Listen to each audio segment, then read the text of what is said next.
Hi friends, मैं advocate Avinash नंदन सामा। दोस्तों, वसीयत का कानून क्या कहता है? एक वैलिड और कानूनी वसीयत कैसे बनाएं? वसीयत को इंग्लिश में विल कहते हैं। एक राइटफुल विल, एक लीगल विल कैसे बनाएं? विल बनाते वक्त किन बातों का ध्यान रखना है, मैं इस वीडियो में आपको बताने जा रहा हूं। वसीयत करता यानी टेस्टेटर, उसको साइन करना होता है उस विल पे, या फिर उसे अंगूठे लगाने होते हैं। लेकिन ये अंगूठा और सिग्नेचर उसे पूरी समझ के साथ लगानी है कि वो एक विल है, और वसीयत पे जो सिग्नेचर और अंगूठे लग रहे हैं इसकी जानकारी उसे होनी चाहिए।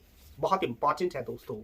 उसने अंगूठे लगा दिए या फिर सिग्नेचर कर दिए, या उसने दोनों कर दिए, विल में ये वैलिड है। केवल अंगूठा भी लगाया गया, विल वैलिड है। सिर्फ साइन कर दिए गए, विल वैलिड है। दोनों लगा दिए गए, वो विल वैलिड है। विल में दो या उससे ज्यादा विटनेस होने चाहिए। ये बहुत इंपॉर्टेंट प्रोविजन है कि विल में दो गवाह होने चाहिए। अब उस दो गवाह के सिग्नेचर या अंगूठे भी उस विल पर लगेंगे। अब इंपॉर्टेंट ये है कि वसीयत करता जब अपने साइन करता है या अंगूठे लगाता है, उस वक्त वो विटनेसेस मौजूद होने चाहिए। उन्होंने वसीयत करता को सिग्नेचर करते हुए, अंगूठे लगाते हुए देखा है। ये कंफर्मेशन बहुत जरूरी है। दूसरी चीज कि जब विटनेसेस साइन कर रहे हैं उस विल पे, विल के सपोर्ट में दो गवाहों के जब सिग्नेचर हो रहे हैं या उनके अंगूठे लग रहे हैं, तो उनको वसीयत करता ने देखा। ये भी बहुत जरूरी है दोस्तों। ये है वैलिड विल।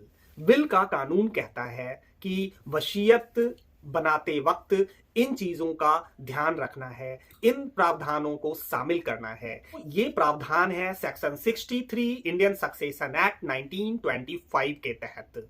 बहुत इंपॉर्टेंट प्रावधान है ये। अगर विल को लीगल, वैलिड और पूरी मान्यताओं के साथ सही तरीके से बनाना है तो इन प्रावधानों को शामिल करना होगा। विल क्या कंपलसरी रजिस्ट्रेबल है? क्या उसका रजिस्ट्रेशन रजिस्ट्रार ऑफिस में वो अटेस्ट होना चाहिए? उस पे गवर्नमेंट की मुहर लगनी चाहिए। जो वहां फीस जमा होती है वो पैसे जमा होने चाहिए, तभी वो विल वैलिड है। तो मैं बता दूं, इसका रजिस्ट्रेशन कंपलसरी नहीं है, मतलब बिल्कुल जरूरी नहीं है। अगर रजिस्टर्ड विल नहीं है तो भी वो विल वैलिड है।